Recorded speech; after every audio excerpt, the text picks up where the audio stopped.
Hello bachcho, let's read this question. The question says among the following compounds, the one that is polar and has a central atom with sp2 hybridization is option A H2CO3, option B SiF4, option C BF3, option D HClO2.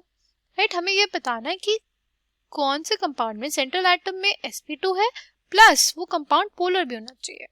ठीक, तो की concept for this question is हमारे पास steric number. Steric number is basically sum of sigma bonds and lone pairs. Okay, अगर हम लोग देखें हमारा पहला ऑप्शन H2CO3, तो देखो इसमें स्टेरिक नंबर क्या आ जाएगा.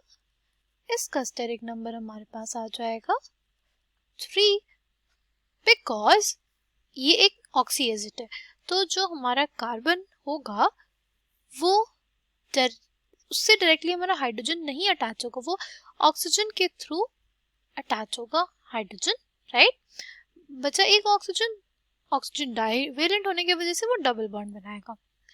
ठीक, अब इसका हमारे पास हाइब्रिडाइजेशन क्या हो जाएगा. हाइब्रिडाइजेशन इज sp2 एंड हमारे पास इसका ज्योमेट्री और शेप दोनों सेम आएगा बिकॉज लोन पेयर्स नहीं है. ये आ जाएगा हमारे पास ट्रायगोनल प्लेनर. अगर हम लोग बात करें नेक्स्ट की SiF4 और उसके बाद हमारे पास BF3. नो, SiF4 की बात करें तो उसका स्टेरिक नंबर आ जाएगा हमारे पास 4. हाइब्रिडाइजेशन इसकी आ जाएगी sp3 और शेप और ज्योमेट्री इसकी हो जाएगी टेट्राहेड्रल. यानी ये तो हमारा ऑप्शन नहीं होगा क्योंकि हमारे क्वेश्चन में बोला था कि sp2 हमारे पास हाइब्रिडाइजेशन होना चाहिए. अगला देखते हैं BF3. BF3 में हमारे पास स्टेरिक नंबर हो जाएगा 3 क्योंकि हमारे पास 3 सिग्मा बॉन्ड बनेंगे. बोरॉन के पास 3 इलेक्ट्रॉन्स होते हैं, 3 सिग्मा फ्लोरीन से बना लेगा. हमारे पास इसका हाइब्रिडाइजेशन हो जाएगा. Hybridization is sp2. इसका shape and geometry is basically trigonal planar. इसका अगर देखते हैं हम लोग बोरॉन फ्लोरीन. राइट, अगर हम लोग डायपोल्स देखें, डायपोल की डायरेक्शन कुछ ऐसी हो जाएगी. अगर हम फ्लोरीन 1 और फ्लोरीन 2 का रिजल्टेंट डायपोल मोमेंट देखें तो वह इस तरफ आएगा. ठीक, और वो इक्वल इन मैग्नीट्यूड होगा जो हमारी फ्लोरीन 3 है और बोरॉन के बॉन्ड के बीच का जो डायपोल मोमेंट है उस पे उसके. सो ये दोनों एक दूसरे को कैंसिल आउट कर देंगे और हमारे पास ओवरऑल जो मॉलिक्यूल हो जाएगा वो नॉन पोलर हो जाएगा. नेक्स्ट देखते हैं हम लोग HClO2.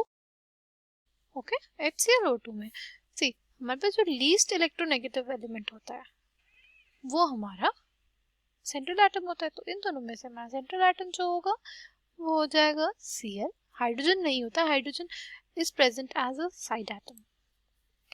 ठीक, अब हमारे पास ये OH के फॉर्म में जुड़ेगा, ये डबल बॉन्ड हो गया और हमारे पास लोन पेयर ऑफ इलेक्ट्रॉन्स बच जाएंगे.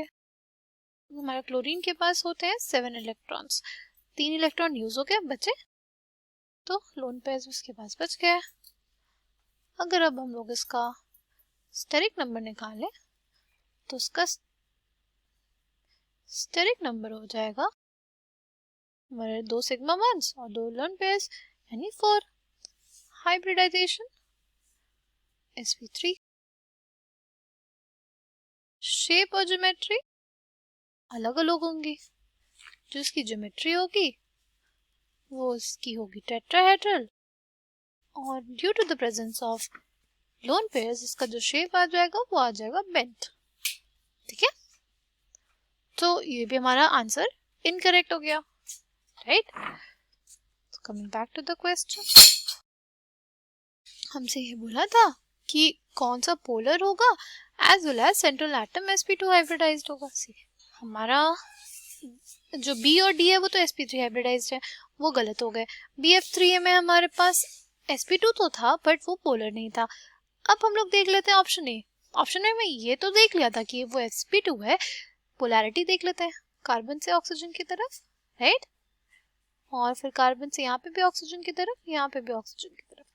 तो ये वैल्यूज एक कुछ वैल्यूज देंगी हम लोग को, तो इस वजह से हमारे पास जो H2CO3 होगा वो पोलर हो जाएगा और यही हमारा सही आंसर हो जाएगा। Option A will be the correct answer for this question. I hope you understood it well. Thank you and all the best.